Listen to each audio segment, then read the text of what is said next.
Welcome to the Gooners podcast open mic postgame show for the League Cup Arsenal Sunderland game. I'm holding my neck because it's just been Brooke.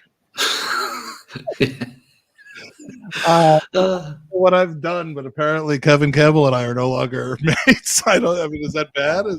Well, I think it's probably when you sort of start to question Kevin Campbell's credentials and his Arsenal legacy. It's always going to get interesting. I didn't. You know I didn't. He knows I didn't. And everyone knows that I didn't. But anyway, it's another victorious show. And the best part of it is that you're here. I mean, Owen, you're in the place to be. You're surrounded by virus, but you've managed to maintain your shit. Yeah. Obviously, my missus has COVID, and my daughter had COVID. I know we're demonetized for saying COVID, but are you not allowed to say? I heard someone say that on the last podcast. Wait, Canton always says the virus, and has tested positive. That he's very aware. Really? Well, you can't demonetize a show that doesn't monetize in the first place. So, but anyway, COVID took one look at me and said, "Nah, I'm not getting involved with that fucking dude." And it's obviously due to my fantastic levels of fitness and healthy lifestyle that I live. It is all down to that.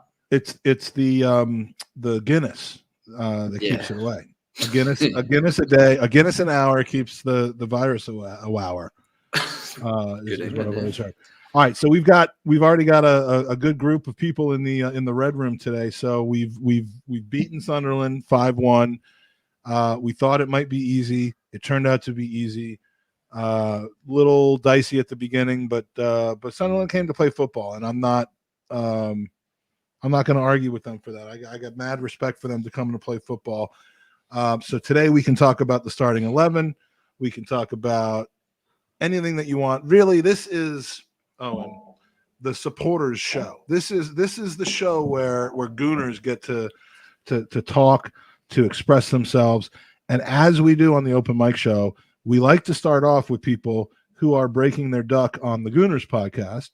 And in this case, we have someone from Tampa, Florida, not far from where I will be eventually residing. And he's not breaking his podcasting duck, no, but he is breaking his duck on the Gooners podcast. And so welcome to the podcast, Mr. Tom Sable. Congratulations on breaking your duck. Oh, that was a bit painful, but thank you guys. You're in one piece though. So now is that a background or is that a background? Touch it, feel it, caress it. So that's real. That should look familiar. That is the Charles Watts just sent that to me yesterday from your Gooners versus Cancer. So nice plug. And it's people. It isn't just me asking people to donate money. People do actually win shit. Yes. So over here, which is more special to you, the fact that was signed by Charlie George, or the fact that was touched and caressed and has the aroma of Charlie Watts? Well, it did smell of patchouli, so that was interesting. I kind of enjoyed it. I had to sit down after I smelled it for a few minutes, but it was good. Yeah, I mean, not only are you breaking your duck, we have the one breaking your duck, but we also have this special piece of footage. Oh, that looks painful too. Yeah, so you get that. So yes. Tom, one thing we know about this game is that you were not cold while you were watching it because you're in Florida. But tell us a little bit about anything that you want to talk about. Oh no, I have a sweatshirt and sweatpants on. It was 60 degrees today. I was freezing at the pub. So that's 15. That's 15 for you. 60 degrees Fahrenheit. Yes, That's summertime, man. Jesus. And I'm that close to wearing long johns underneath. So well, that's what we do in Tampa. You keep your personal things personal. We don't care about that. So Tom, it's a family show. Do you want to talk about a player? Do you want to talk about the performance, the cup? I mean, it's up to you. First thing I want to talk about is what the hell just happened when he broke your neck. That was painful. I know you weren't going in on him. I wasn't. All right. So all right. So I was subbing for the man himself, Super Kevin Campbell, until Kev got home and joined the show. My intent was to ask, in the style of Eddie Nketiah, who scores 91 goals in the League Cup and rarely scores otherwise, were there any players in his day that were, big fish in little ponds and like to do the League Cup thing? And his first response was, "We won the League Cup," and I'm like, I know that, I do know that. I was asking about players, not him, that like rise to the occasion in those competitions and don't. And everyone just went with it. So it went left quick. But I know they weren't going in on him, but he definitely got you speechless for a few moments there. Well, look, I idolize the man, and he's a good friend. So if he, I have to text him afterwards, and be like, "You up? Are we good? We good?" So Tom, we'll get stuck into the football chat here, and Joshua Page stuck into the chat there. Something that I was going to touch on. Normally, we would have a bit of back and forth ourselves before bringing in any guests, but our red room's a little crammed up right now, so we jump straight in. So let's talk about that. I thought. Sorry, Joshua Page says, how confident are you with Cedric being back or backup right back to Tommy?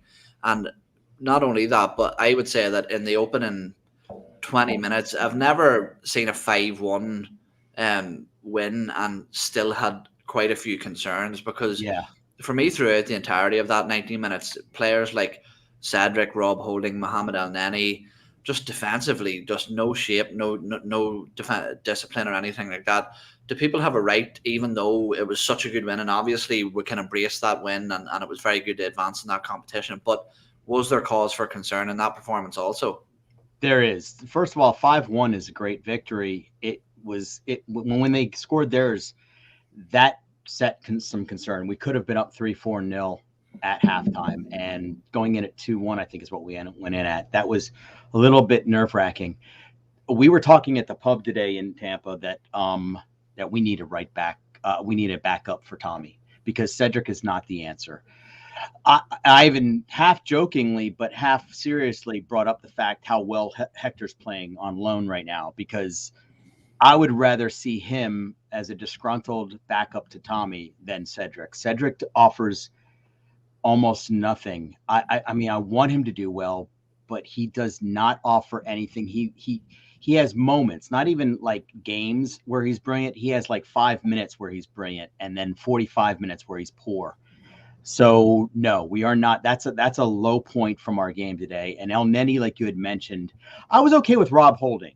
El Neni, he almost made me wish for Xhaka back in there. And I am not a big Xhaka fan, and I'm not going to be the Xhaka. I won't bring that anymore, because he played all right when he did come in today, and he has had a few decent games recently. But I'm not a big fan of Xhaka's, and El Neni was making me long for Xhaka, which don't record that because that doesn't sound right. So, but yeah, he was not good. El Neni is, can you be even slower of mental ability when you're on the pitch than Xhaka, than El Neni was? I don't know if you can be. He offers almost nothing going forward. He runs around a lot. He looks like he's very busy. But if it wasn't for how well I think Emile Smith-Rowe played, and how well Odegaard was, again, sublime with his touch, and because of the players who were on the pitch, I don't know whether or not it looked as good as it normally looks, because some of the plays, some of the passes that were going through were not connecting, because I don't know if the players were accustomed to playing with Odegaard. As good of a game as Pepe had, and Nketiah had a great game. Both those two could have been man of the match, depending on if one or the other didn't play. But I'm hoping that they're showcasing their wares for a departure. Yeah, I mean, Nketiah's contract is out in June, at the end of June. So I don't think that scoring 9 goals in the semifinal of the Carabao Cup will change things. I would like for someone to try to grab him in January rather than lose him for nothing in June. let's get your man of the match, and then we're going to move on. We're going to try to keep it to about 4 or 5 minutes a person tonight. So, Tom, who do you pick if you have to pick one? If I have to pick one, simply because it was a hat trick, I'd go Nketiah, but I feel so bad for that left back what Pepe did to him today. Pepe, if it wasn't for the hat trick, Pepe would be the man of the match, but he is Javinho 2.0. So I got to give it to Eddie. All right. So Eddie Nketiah gets a man of the match. Tom, hope you'll join us again. Congratulations on the kit. I think you've got another one coming your way, don't you? I believe I have the one who broke your neck. Yes, you have a Kevin Campbell kit coming up. Be patient with the fulfillment of those, and it just goes to show you can win multiple stuff if you donate your ass off. And Tom has definitely done that with the support of the Gulf Coast Gooners, and we love the interaction. It's great to see you here, Matt. And that's what this ugly facial hair is for. I grew it out for Movember, and I've just become accustomed to it now. I've raised cancer as well. We'd love to see you back on, but please get rid of that first, okay? I will. I'll shave it off next time. All right. Thanks, Tom. Take care. Take care, guys. All right. Next, we are going to bring on a man. Now I was thinking in terms of like, okay, well, this person's like all the way across the world, so it must be some weird hour of the night. But it's actually like 11 in the morning or noon or something like this, lunchtime. But we're going to bring on Dylan from New Zealand. Dylan from the Arsenal New Zealand podcast. I've had the pleasure of being on. Now you've had a lot of me today, haven't you? Yeah.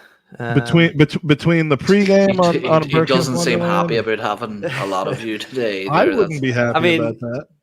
The amount of times I've had you today. Well, that sounds bad when I say it, but I am sore.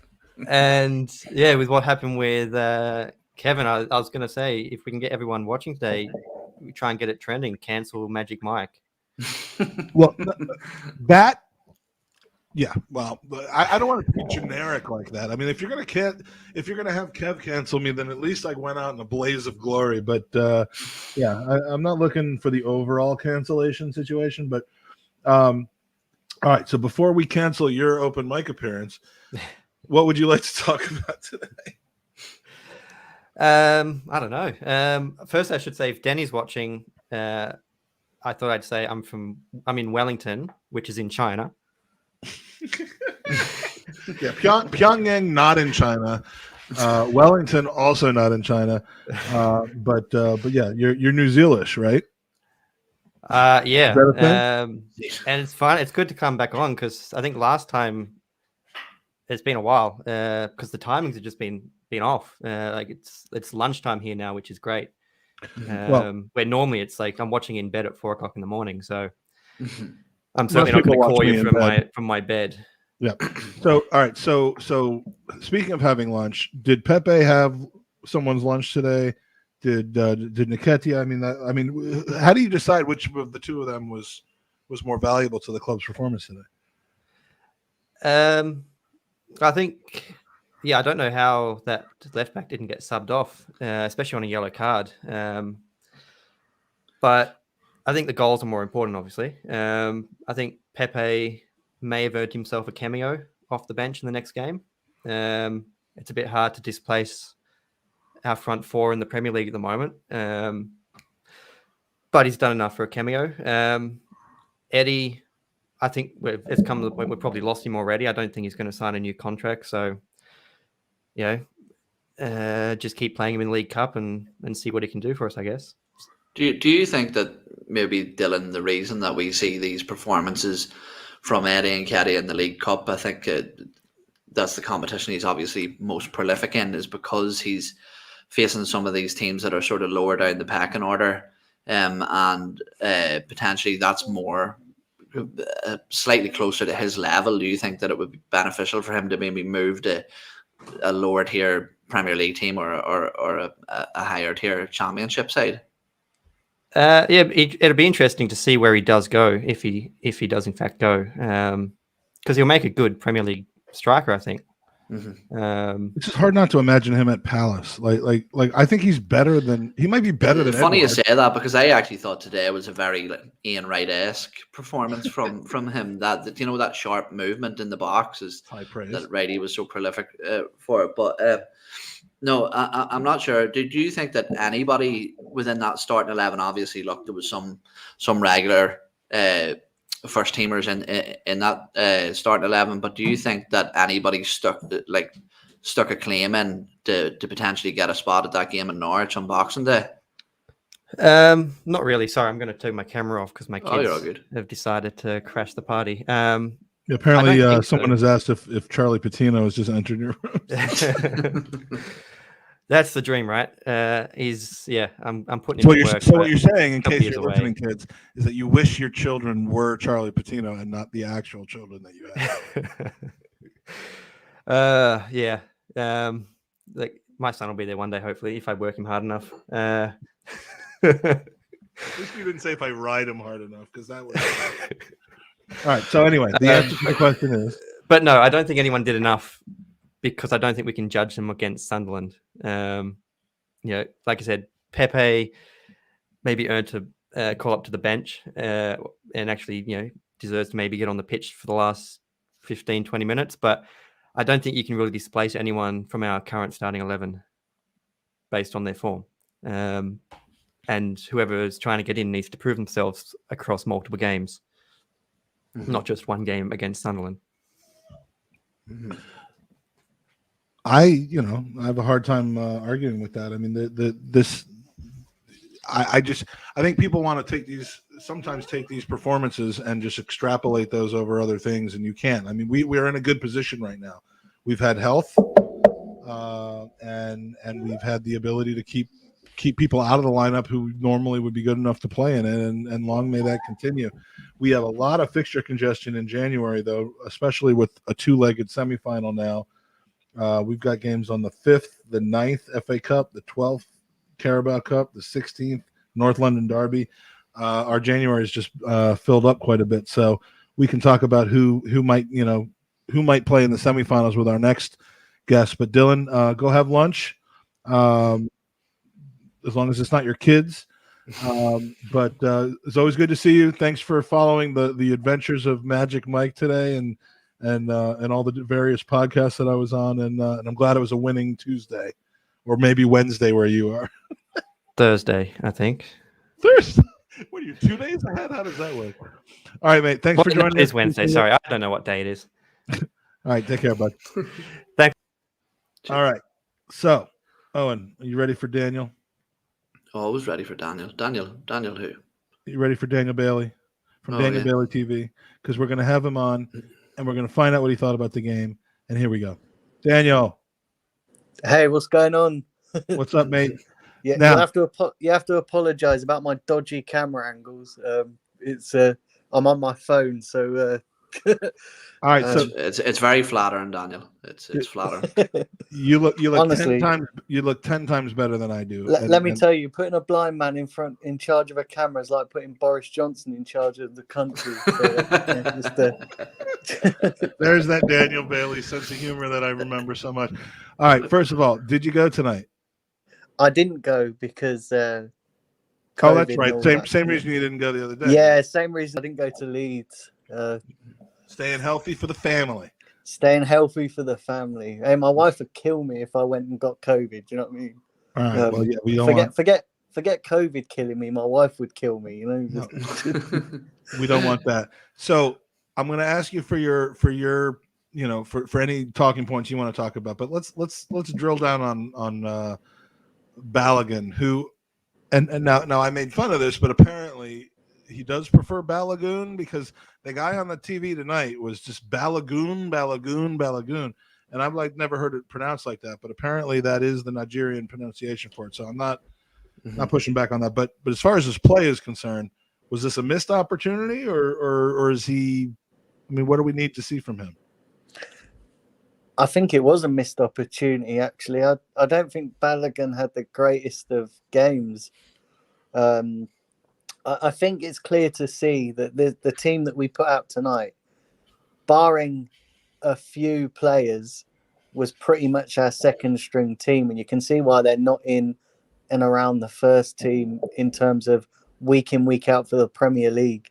Mm-hmm. Do you think, Daniel, that Do you think what's your thinking behind the reason that Eddie Nketiah seems to be getting so much game time from Mikel Arteta? You know, I know in hindsight it's easy to turn around and say it was a brilliant decision and it was a fantastic performance from Eddie Nketiah, but you look at somebody like Fowler and Balogun, who's committed his future to the club, who really seems to be the next hot prospect around the club as well in that striking position, only to be junted out to the left wing and Eddie Nketiah to take that central striking position. What do you think Arteta's thinking is behind that decision? I think Arteta thinks that if he plays Eddie Nketiah, that he's going to miraculously turn around and sign a contract. I honestly do believe that. I think he's only playing him because he's trying to get him to sign a new contract, and Nketiah doesn't want to sign a contract. And I think he's, in Arteta's mind, he's thinking, well, if I play him, if I show faith in him, he's going to sign a contract, which is completely against the reasons last season why he wasn't playing Balogun, because Balogun wouldn't sign that contract. And we were led to believe that Arteta wasn't playing Balogun until that contract was signed. Yeah. Do you think that? Oh, sorry, I was just going to ask if Daniel thinks that's a wise decision to even try to get Eddie Nketiah, you know, whilst he does perform well in these competitions in the league format, he doesn't seem to flourish as well. Do you think that it would be beneficial to the club to get him nailed down, or do you think maybe it's just time to part ways with Eddie? I think it's time to part ways. I think Nketiah has had so many opportunities now to prove his worth, and it's all well and good doing it in the League Cup. You know, let's be honest here. We were playing Sunderland, who, yes, they caused us some problems in the first half, but ultimately they're a League One side. So that, I think he's had chances against Premier League opposition and not really cut the mustard. So I think it's time just to cut ties with Nketiah and try and get somebody else in. I mean, whether you think that he's good enough to play, you know, on a regular basis or not, it's unfortunate that we would lose him for nothing. And so I mean, there are some comments that I'm seeing now from Mikel Arteta, and I'm sharing the screen now to show some of these. Despite being unable to offer him regular football, Arteta's hopeful he can still convince Nketiah to stay at the Emirates beyond the end of his current campaign. I tell you, every day we want to keep Eddie. We see how he trains. That's what he does every day. He works so hard, puts the ball in the net every session. I'm really delighted with him. Every time we have needed him, he's always responded. We're trying to persuade him to stay. It's not about anything else but minutes. He wants game time. Asked if he was likely to rely on Nketiah more in the coming weeks with Pierre-Emerick Aubameyang banished, Arteta added yes. Now that is a kind of a newsbreaker on two different fronts. You know, on the Nketiah front and the Aubameyang front, but yeah, I mean, Arteta clearly is a fan of Nketiah, like it or not. But my issue is, and I've got several issues. Firstly, if we're trying to push into the top four, and yes, we're there at the moment, but you know, whether we can stay there, why are we putting all our eggs in Nketiah's basket when he's not done it for us before? And I just, it's kind of like it. But my problem with it is this here, and maybe this is your thinking too, Daniel. I know this is for the listeners of this show to come on and talk, but I'm going to have my little monologue now. Is my issue with Eddie Nketiah is that he had what seemed like an ideal move to Crystal Palace in the summer, and that deal fell through because he couldn't agree personal terms with the club. He seems to have obviously rejected the contract offer from Arsenal as well. And somebody's just put into the chat there, Daniel Shaw, saying that apparently he wants more money. And that's my issue, is that Eddie is yet to prove himself on any kind of real competitive stage. You know, he's yet to put together a real consistent run and show exactly what he can do. Yet he seems to be throwing out all these demands, and I'm just not sure whether, look, this is obviously just speculation, but whether that's a very good look for the type of character maybe that he has. And to play devil's advocate, it could potentially be his agent that is doing that, obviously. So for me, I'm not sure whether we should be being strong armed by a young player with a minimal reputation over mass amounts of money. Yeah. For me, it's not even about the money. It's just about that we have ambitions of getting into the top 4 and progressing as a team. And without being too blunt about it, Eddie Nketiah is not going to get us to that next level. So the fact that Arteta is trying to get him to sign a contract is a big red flag for me, because why are you trying to sign a player that's clearly had so many opportunities? He's not going to take us to that next level. You put him up against a world-class team, he's going to look average at best. Daniel, Daniel, I'm gonna counteract that, and then we're gonna have to move on to the next caller. But the reason you sign him to a contract is to preserve the ability to sell him. In this case, and whatever Arteta is saying about his ability to score goals and be part of this team going forward, that's a value saving thing. I mean, maybe he does believe that, but the difference between what Arsenal's been doing with players over the last 5 years and what Liverpool and other teams have been doing with players is that we've let them go out of contract. I don't know what would happen if we gave him a 3-year contract at reasonable money and then actively tried to sell him from that point. And you might get 20 million, 25 million for him if he keeps doing this, as opposed to getting nothing. So I agree with you. I don't think he's the type of player that we need to be looking at as a future number 9 for Arsenal if we want to be at the level that we want to be at. But from a contract management standpoint, I think unfortunately, and this is a lot of his doing, we've flubbed this. We should have extended him so that we would have the ability to sell him. So Daniel, give us again where you can be found, where your podcast is, and then we're going to move on.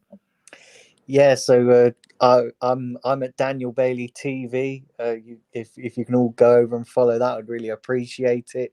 I've been a bit quiet of late because family stuff's just taken over, but I should be back up and running properly in time for the Norwich game. So yeah, if you could all go and follow that, I'd really appreciate it. Beautiful, Daniel. Great to see you again. Hope your mate George is doing well as well. Please let him know hi if you talk to him soon. Yeah, I will do. And always good to see you on the pod, bud. Yeah, cheers, Mike. Thanks, guys. Take care, Daniel. All right, joining us next, Owen from Silicon Valley. Where's that? Silicon Valley is the San Francisco, San Jose area where people make tremendous amounts of money, and then they use that money to purchase disc plates to donate to Gooners versus Cancer, which in turn gets sent to Minnesota to lucky winners. So Vivek, thank you for thank you for joining us in the middle of the afternoon, 3:30 p.m. where you are, and it's another win, right? We're through to the semifinals of the Cup. So let us know where you want to drive this. I think you're muted. You're muted and frozen. So Vivek, we can't hear you, bud. There we go. Try it again. No, audio was all off, bro. Yeah, but you got to say something though.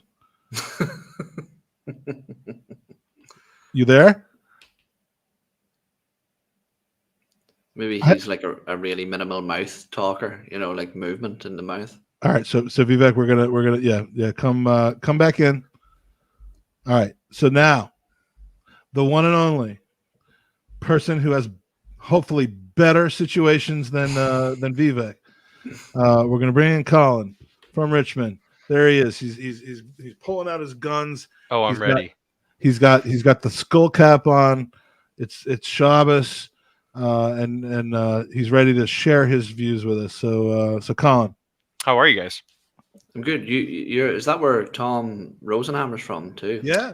It is. I went down to visit Tom the other week, and Colin vacated and came up to my neck. Oh yes, I remember. I was out of there. I'm currently in Southern California actually now, though. Back home with the folks for. You do kind of have holidays. that SoCal. I mean, like, are you spying on Soph at this point? Is that what's happening? We're probably not too far away. Probably an hour or so. But Colin, we're jumping straight in here. Something I was thinking of earlier. Obviously, Man City have been knocked out of the League Cup, and that's leaving. I think is it Brentford, Chelsea, Tottenham, Liverpool, Leicester. I think Liverpool, Leicester play tomorrow night or something. Yeah, it's West Ham's in West Ham's in there too. Yeah. Just name 9 teams, and there's 5 teams remaining. Yeah, but look, some of them teams are in there, Mike. Okay, I've been beaten around the head a lot in my lifetime. Anyway, Colin, do you think that there's a very realistic chance that we could maybe look at this as an achievable target to pick up silverware in the League Cup, and how big do you think that could be for the morale around the Arsenal camp going in towards the end of the season? Yeah, it's. I'm sure that this and the FA Cup are both right up there in terms of priority level. For Arteta, he could definitely use another trophy or two if he is looking to get a contract extension coming up here, especially if he does not succeed in qualifying for Champions League. It's also going to make that even more important for him, I think. And this team is, I'm sure Arteta's looking at how young this squad is and trying to get this young team to experience some tournament runs, some cup runs, is going to be really, really valuable for them. Do you think that this could potentially, maybe though, just to play devil's advocate, that this competition could be almost like taking a kid into a sweet shop, where the real goal is to get top 4, and that's where we should be really pushing all our efforts in? Do you think that this could be a slight distraction for what is a relatively limited squad, as you've seen from this evening? Whilst people were mentioning Cedric was very good in an attacking sense, but I think there was he left a lot to be desired in terms of defensive work. It was same with Elneny. So, if you're talking about like picking up injuries or fixture congestion, do you think that this could potentially have the opposite effect that we were just talking about? It is possible, especially with this season, just because so much is unknown as to what the next month or two is going to look like in terms of how many fixtures are going to have to get postponed, all of the ones that were postponed, how they're going to be reinstituted, and when. So it is, so much of it's just up in the air, right now.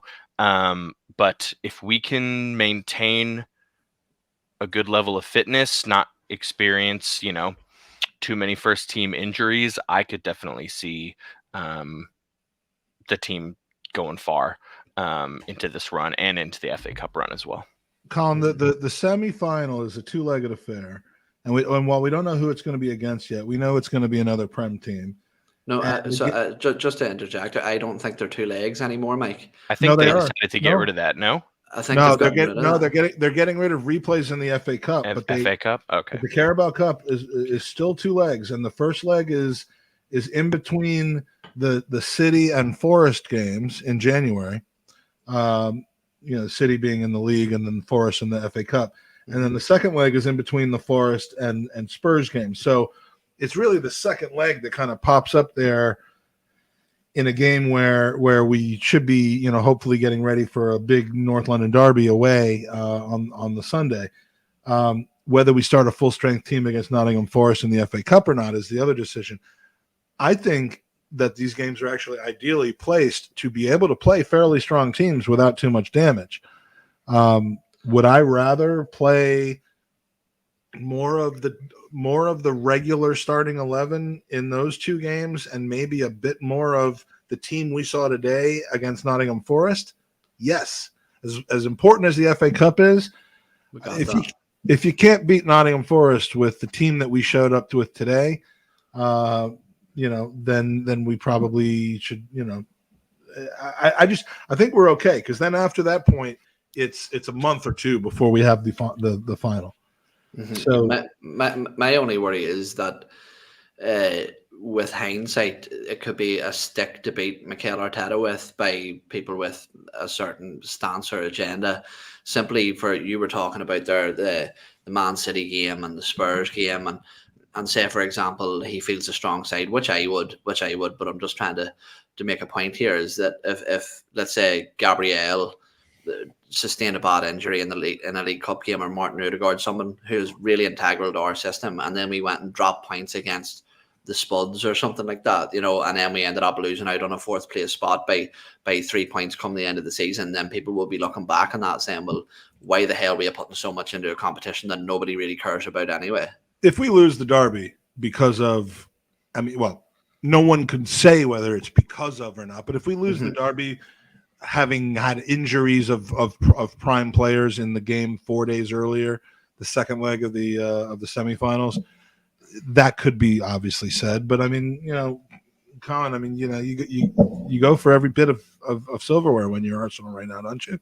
Yeah, I think you do. I totally, you know, take the point. And something we do know about Arteta is traditionally he has been more on the conservative side of things. So I don't see him being the type of guy that would go completely full strength if there's a Premier League game, especially if it's a North London derby, you know, 2 or 3 days later. But these guys can play 2 games a week. It is something that is possible, and it's something that they've not really had to do much at all this season. Obviously, a lot of that depends on the fitness levels once we get into that period. But, you know, we could definitely be seeing guys like Gabriel and White and Ramsdale, Partey and Xhaka.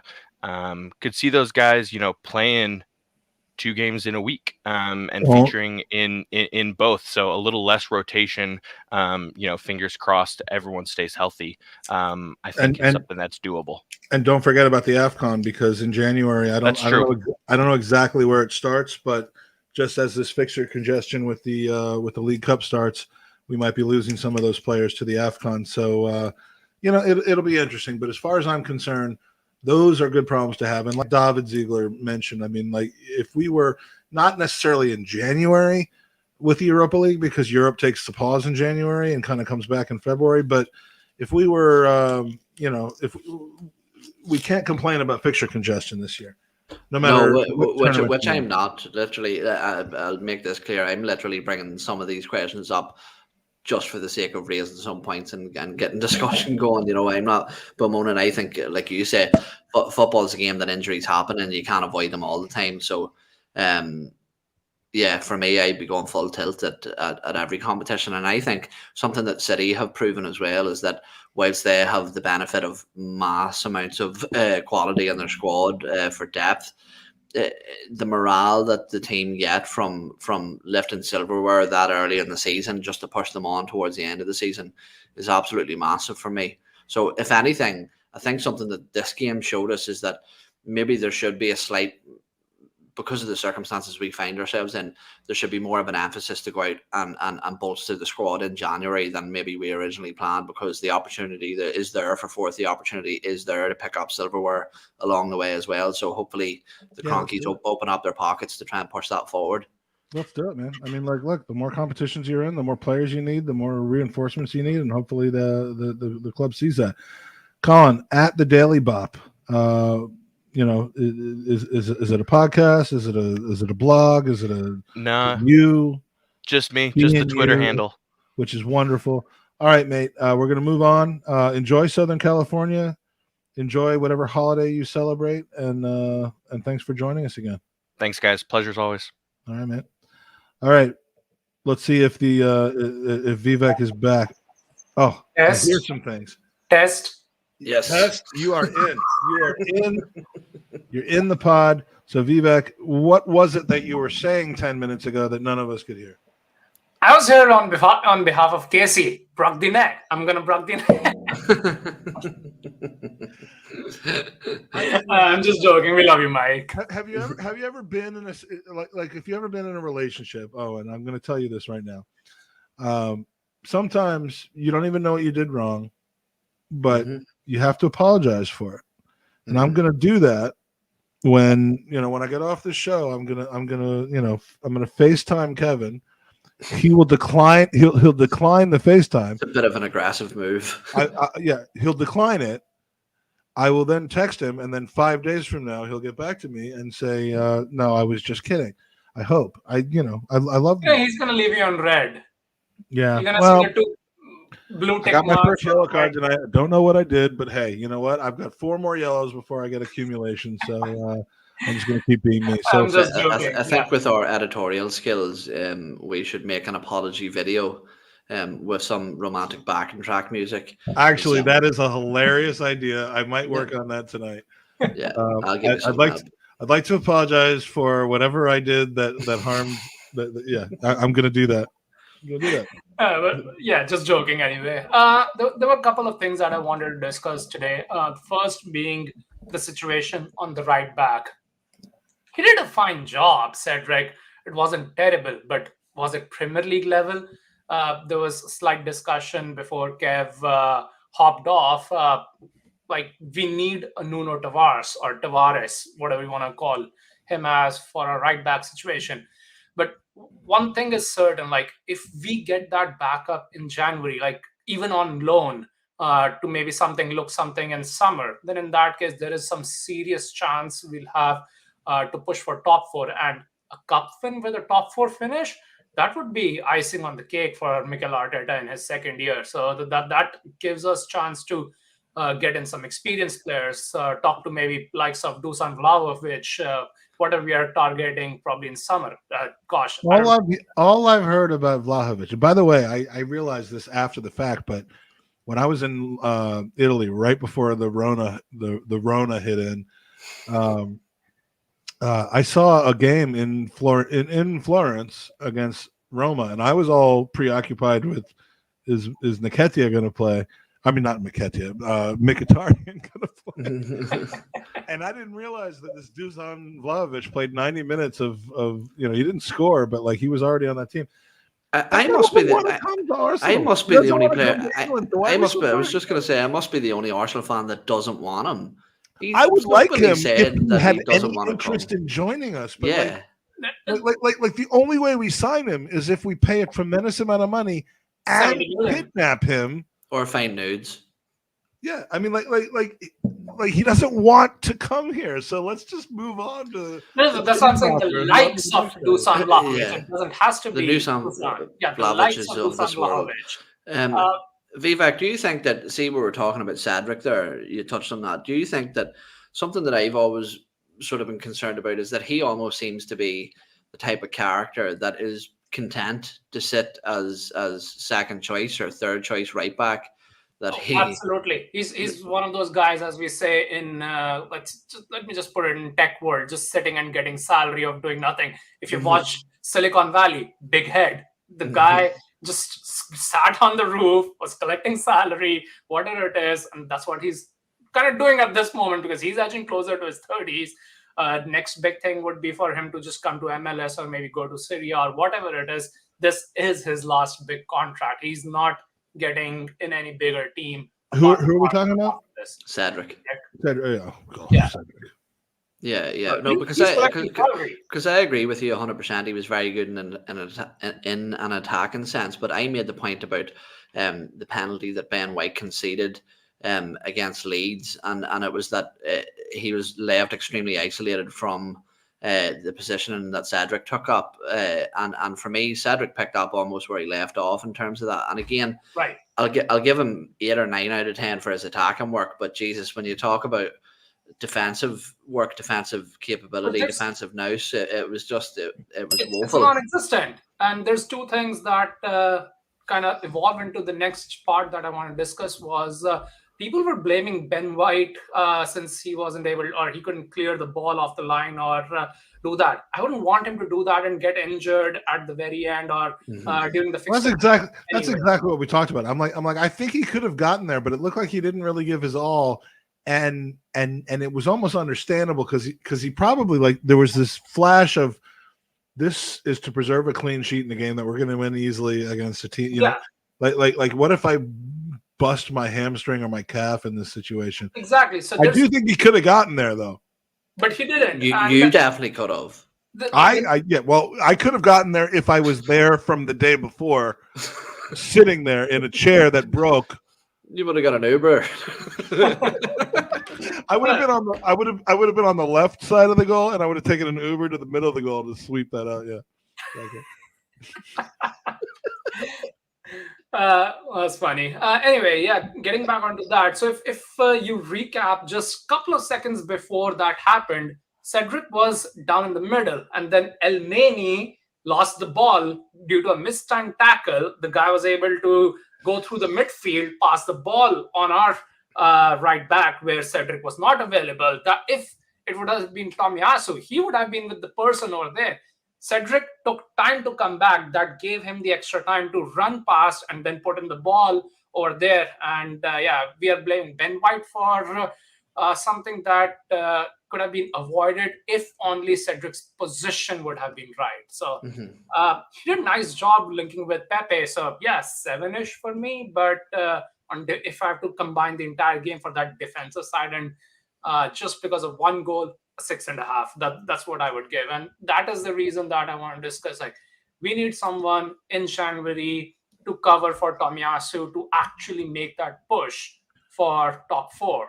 If let me ask you this before we go to Michael for our final open micer. Anyone in mind for that position? I mean, let's put your goddamn money where your mouth is. You seem to know what's best for the club. So you just got called out, son. Yeah, so we all wanted Max Aarons. He's not doing that great right now. So even on loan, Max Aarons just for the couple of months, I would take that. Tyreek Lamptey, maybe. Lamptey. I mean, these are the Twitter names. I mean, what I love about the game is that no one knows. I mean, no one on Twitter was talking about Tomiyasu. No. I mean, and if they were, they would have gotten their asses kicked by a bunch of goddamn. Same like Arsene who or Tomiyasu who. So maybe right. I mean like, maybe there's some dude at like Valladolid right now or whatever that we could ask Tom Canton about that. That would be good at that situation. So, I mean, I just. We ought to bring somebody in for that spot, and I think we've seen enough of Cedric, and we've seen enough of Bellerin. Who isn't Bellerin on loan? Like, isn't he still an Arsenal player? All right, well, bring him back. Bring somebody in to fight with Tomiyasu for that starting spot. Bring in Lee Dixon, as far as I'm concerned. He's got a new knee, and we'll be good. So Vivek, always good to see you, my friend. Thank you so much for being a part of Gooners versus Cancer, for fulfilling your prize, which went to Kelly in Minnesota. Your support is appreciated, and so I'm putting in my name for that jersey as well. Yeah, I mean, we're going to talk about that towards the end here, but there's always something that is going to cause you to want to give money to Gooners versus Cancer, and I think we may have come up with the greatest possible thing right now. But Vivek, good to see you, my friend. Take care. You guys, take care. All right. Happy holidays. You too. You too. All right. Michael's been waiting forever. Oh, he's in his car too. Shoot, man. I hope you haven't gotten a ticket. Nah, I've not gotten a ticket. I mean, all right. So, Michael, where are you calling from? Houston. All right. Houston, Texas. In his car. It looks like a nice big car. It's not a Datsun. It's a small car. Thanks for saying that. All right.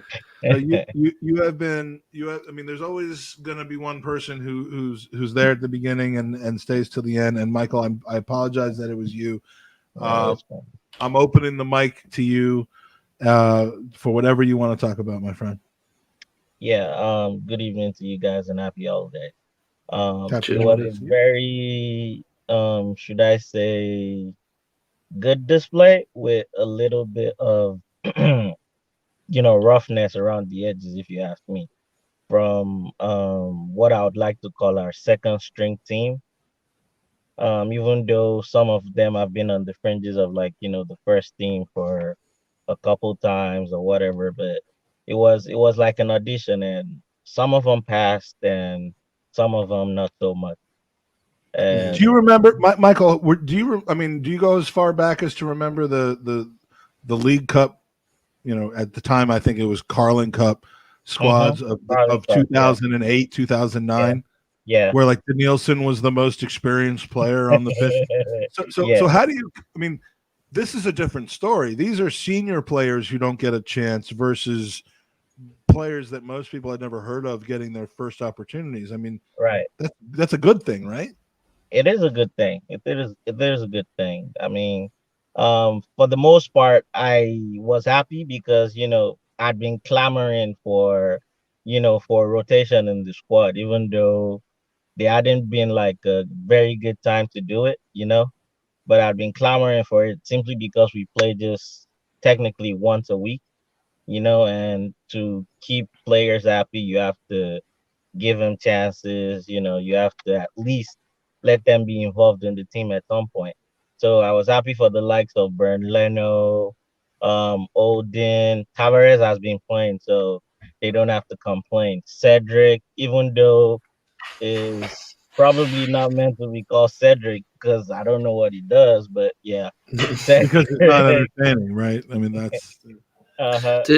Michael, did you see? I just thought with the introduction of some of the substitutes, mainly Granit Xhaka, I would say, for all his flaws, I think that the introduction of Granit Xhaka, Gabriel coming in, playing alongside some of these second string players, as you said, that we would call them. Do you think that the discrepancies in quality between our solidified starting 11 players and those second string team players, like I thought Granit Xhaka come on and I think he looked absolutely fantastic in terms of the way that he was moving the ball, his composure. Do you think that this again just emphasizes just how lucky we are and how well we've done our business to bring in some of these players that many of us thought, that have exceeded many of our expectations? I mean, it does that. And to be fair, this is probably going to be the first season in a long while where we've said the business we've done in the transfer window has been good.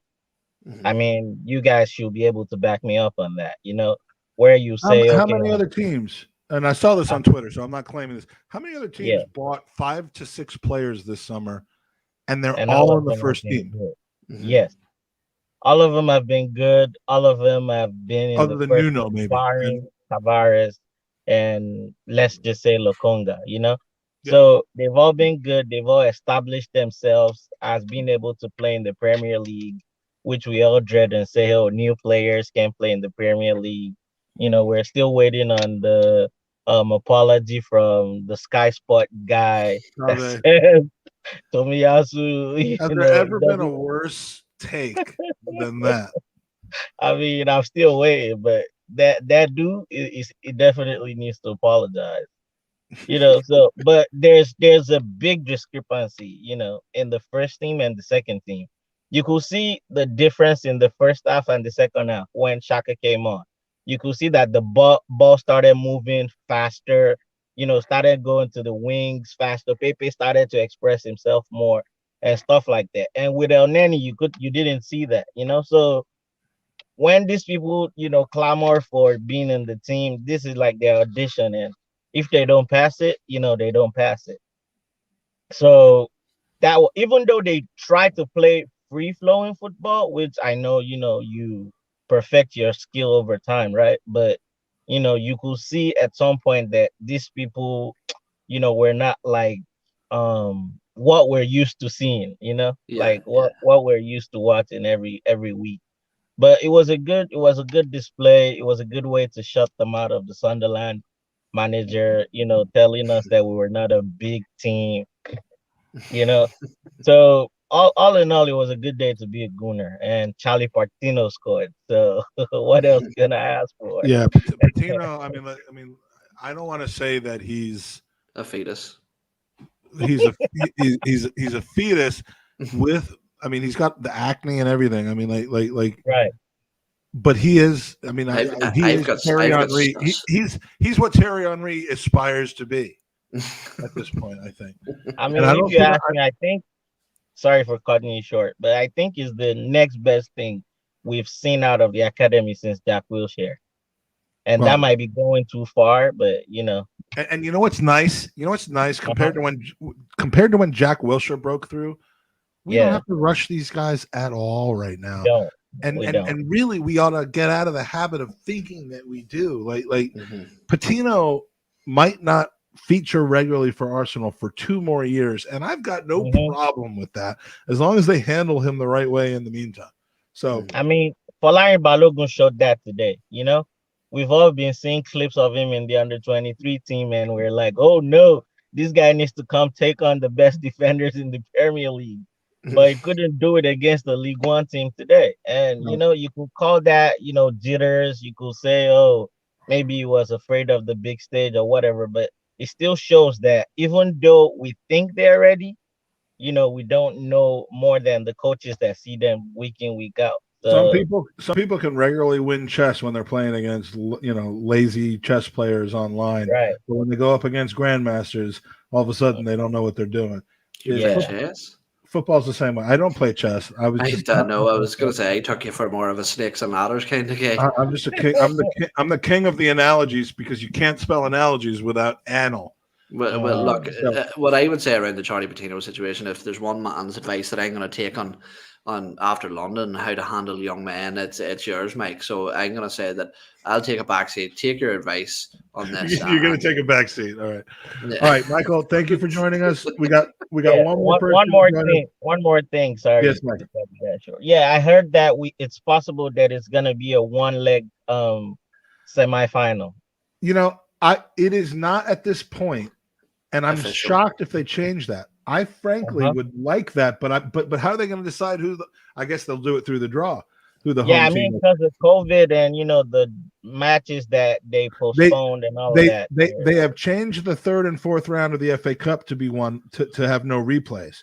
Okay. But I have not heard yet that the League Cup is going to change. And as of right now on Arsenal's schedule, there is a game on January 5th and January 12th. It's murmurings at this point, I think. If that happens, especially if the game gets played on the 5th and not the 12th, I'm fine with that because that gives us more time to recover in advance of the derby. And look, you know, 2 legs doesn't make any sense other than they should either play 1 leg at Wembley or not at all. And we'll see what happens. But Michael, if that ends up happening, you have broken the news. Just like I've broken my neck. You heard it here first. You heard it here first in Houston. Michael, thanks for joining us, man. I hope to see you again in the future. Thank you, guys. Cheers. All right. Oh, what did I just do? All right. We're going to have Saeed on. Saeed joined us late. We're going to have him on for 2 minutes because we said we'd be done with Michael. We got a hard stop at the top of the hour. So, Saeed, you finished us off last time. You're finishing us off again today. I mean, I love that. You know, you're finishing us off is kind of that means something else in you know where I'm from. Magic Mike, I like that. All right, Saeed, get out everything that you can this is what my wife tells me. Get out everything you can in 2 minutes because then we got to go. Yeah, it should be quick. I'm just calling to say I'm excited about the results. I did watch the game and I think we did play well. The good thing for me is how I see like the squad building up. Like we've had a huge transition. We've moved players on, and then to see like the squad that we have with the youthfulness and even the second string team, like seem to know what they're doing. Like you could tell that the closing down today wasn't as you would see with the first team, but you could still see they're trying to close down. And I like Odegaard being in the team, and you could tell he's waving the guys to try and get them to move forward and close down. So I think people have been saying Arteta at some point, like they couldn't see like a game plan and they didn't know what he was doing. But you can tell like even the second stream team like is trying to pick something up, and they all look like they know what they're doing. So go Gooners, man. We're doing well, and hopefully more to come in the future. It's good times, man. And remind me where you're calling from, Saeed? Georgia. Georgia. Yeah, Atlanta, Georgia. Georgia, where nobody has anything on their walls. All right. So, and anything for Saeed before we go? No, pleasure as always. All right. Well, Saeed, I appreciate it, man. You finished us off twice in a row. Here's what we're gonna do. Last week, or not last week, but after the last game, I kind of went through a summary of stupid videos afterwards. I don't think anyone stuck around for it, but we're gonna do this now. We're gonna finish off the video with the game day vlog of Owen and I. See, just before you jump to that, Saeed, because we had to cut you short, the next open mic show, you're jumping straight to the top of the queue, buddy. Yeah. Thank you. Well, if you come in before the 53rd minute, then we'll have you on right away. I mean, We'll be there, Ellie. All right, so we're going to finish off. All right, we're going to finish off with two things. It's going to be a video about the Arsenal jersey that we have for sale, and then the Aston Villa game day vlog, which was one of Owen and my favorite days in our history. Stick around if you wish. Otherwise, you don't have to. But yeah, go to Gooners v Cancer, please. Saeed, if you will do this, that would be great. If you'll spread the word, if you have already donated, if you're completely tapped out on money, we get it. If you can't donate, please help spread the word, because we are trying to get as much information out as we can about this amazing prize. But by donating $25 to Gooners versus Cancer, you can get the most amazing piece of Arsenal memorabilia in history, ever in the history of Arsenal Football Club, which, as we all know, is a 500-year history. So we're going to play a video about that, and then we'll play you out with the Aston Villa game. So, Owen, thanks for joining me. It's always fun to talk over you. Yeah, always a pleasure to be talked over. And Saeed, and to everyone else that joined us, GoonerOpenMic.com. We're going to do the next game is Boxing Day, and just follow us, because this is a fun thing that we like to do after games. So come on, you Gooners, and please go to Gooners v Cancer for this.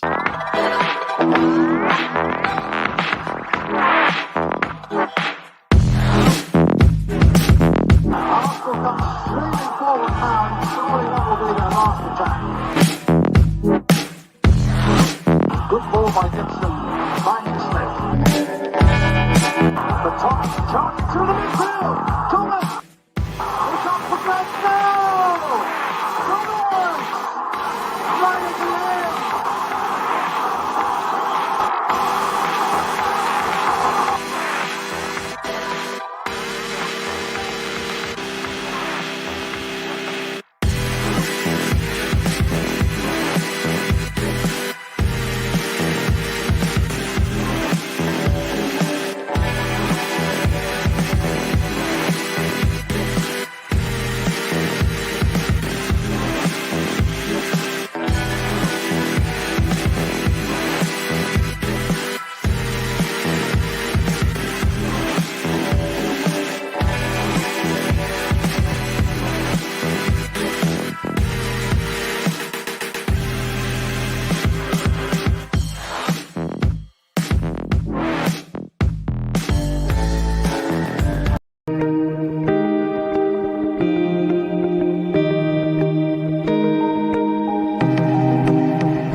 made it to my house. What's up, brother? I had to big time you by walking out of there. Yeah, fuck. I was like, where the fuck is this guy?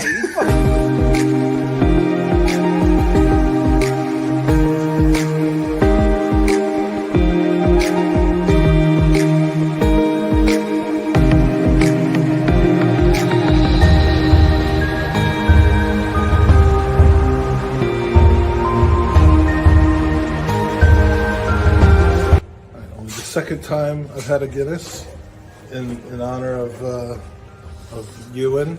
No, sorry, it's smoking, but demonetized shit away. Demonetized. This is for my personal use. Cheers, buddy. Cheers.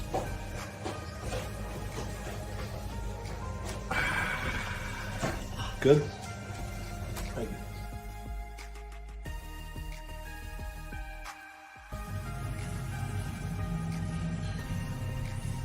Oh, that's so hot. OnlyFans. We can update the sausage sucking photo then.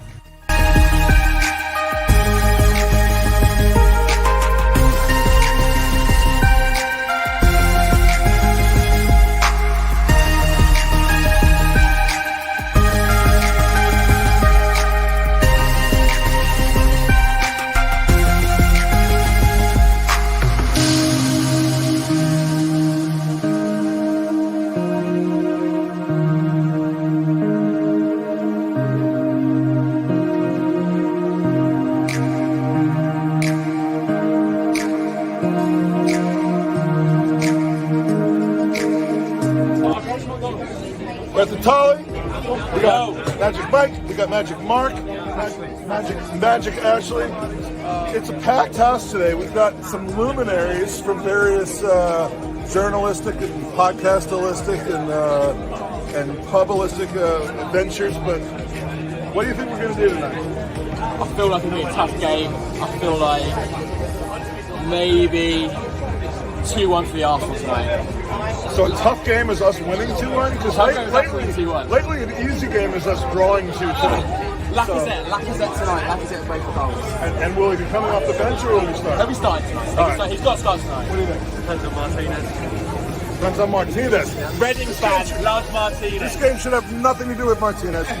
But speaking of which, will he get booze, cheers, or neither? Indifferent. I think indifferent. I think if we didn't talk so much shit about Arsenal, we'd get a good reception. But talk so much, I think indifferent. He's getting booed tonight. And it's going to be me, you mother... No. All right, signing off. See you later. I thought you loved me, Jared, but apparently this motherfucker. What's your name? What's your name, son? Not Pablo Mari. Pablo. Jared's in the hizzle. Well, he's not in the hizzle. He wishes he was doing the hizzle. Hold on. Tell him I said hello. Great guy. Yeah. Hello. Hello, Jared.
No Potter! Office, goddamn!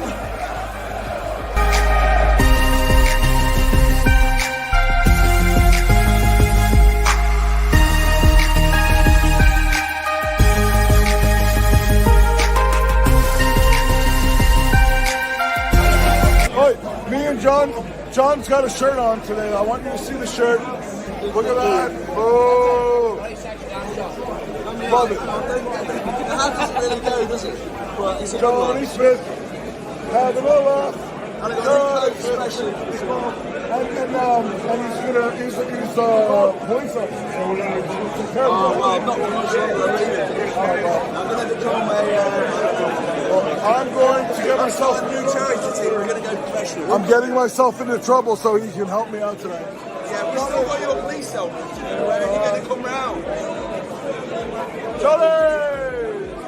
What do you think of that half? Who scored? We're winning. We're doing all right, boys. It's going to be a clear win now. Was that the way that you thought Partey's first goal would be? He can't score anyway. Fall after me. Lee Judges is a weapon. He just is a weapon.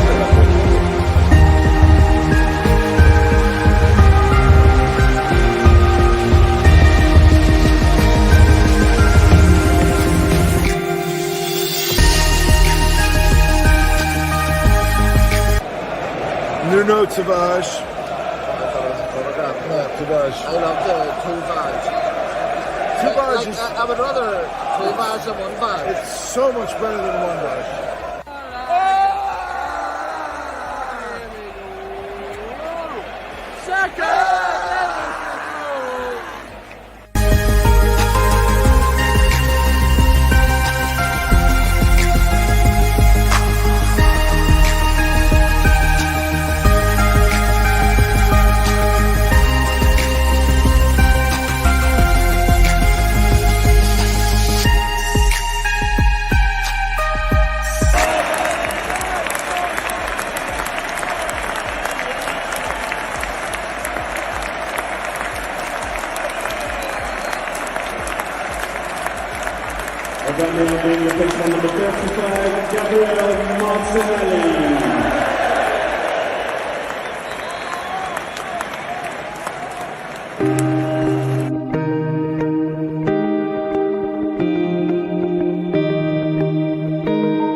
Fuck you, Joey. Fuck you.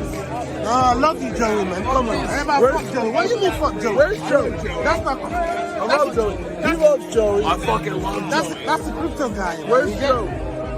Come on, Joey. Joey, where are you? Joey. Report. Joey. Joey!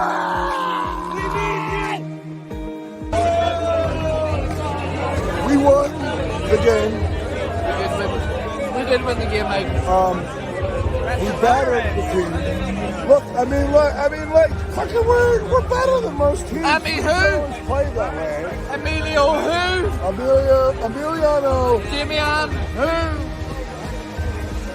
That guy sucked. He sucked up. I could have scored a goal past that motherfucker.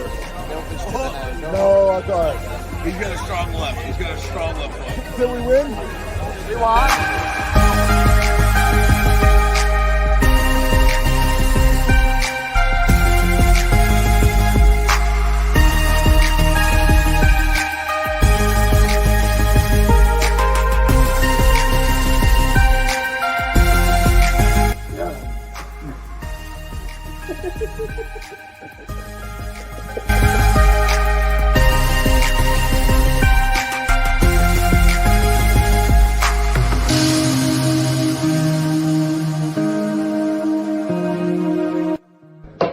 Mike Brook, the chairman. Oh, what the fuck is that? Mike Brook, the chairman.